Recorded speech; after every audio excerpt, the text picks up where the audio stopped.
So for my interview, I talked to one of my friends whose brother had struggled with drug use, and he was addicted to painkillers like opioids. And when I asked her how this affected her, she said that when her parents caught on to what was happening and he told them, that all the attention shifted to him, and she was really scared for him, and it was really hard to watch him go through all those support groups and talk to therapists and doctors, and she could see that it was like taking a toll on him and everything.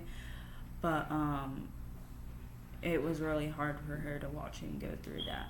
And so I asked her how she thought it changed his life, and she said that she couldn't say much for what was happening while he was taking the pills because she didn't know he was addicted to them.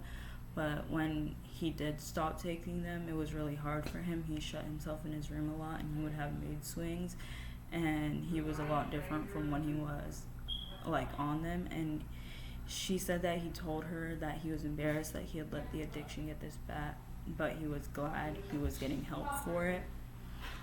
And when I asked her, does he still have a problem with this, she said no, that he worked with the family doctors and organizations and support groups to stop his addiction, and he recovered.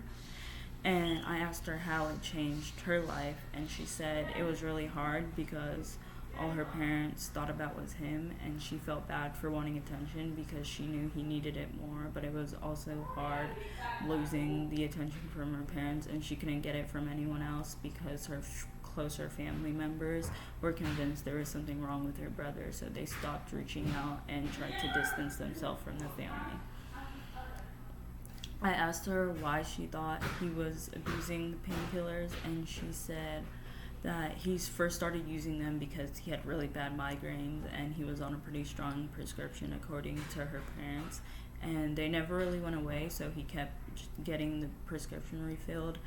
And she said she asked him why he kept using them, and he said that they helped with stress, and she thought that was a good answer at the time, so didn't think anything about it until she found out he was abusing them. I asked her how she communicated with her brother during his addiction and recovery, and if those conversations changed like during the whole process.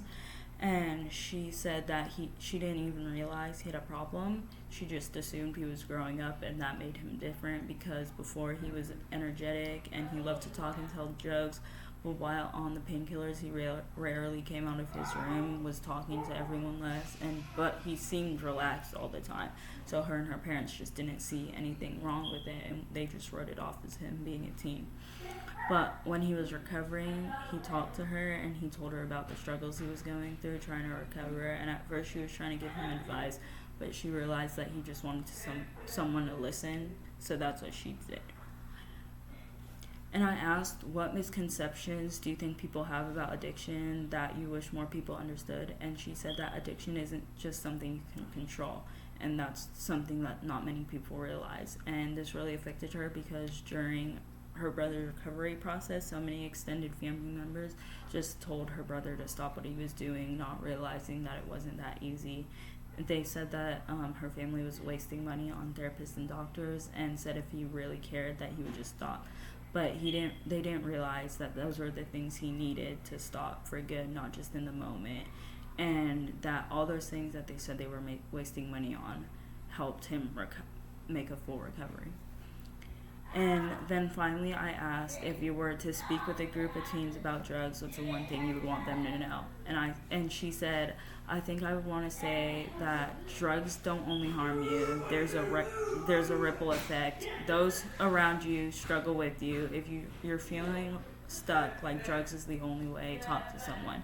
It seems scary, but that way is less scary than something were to happen to you. And that's it.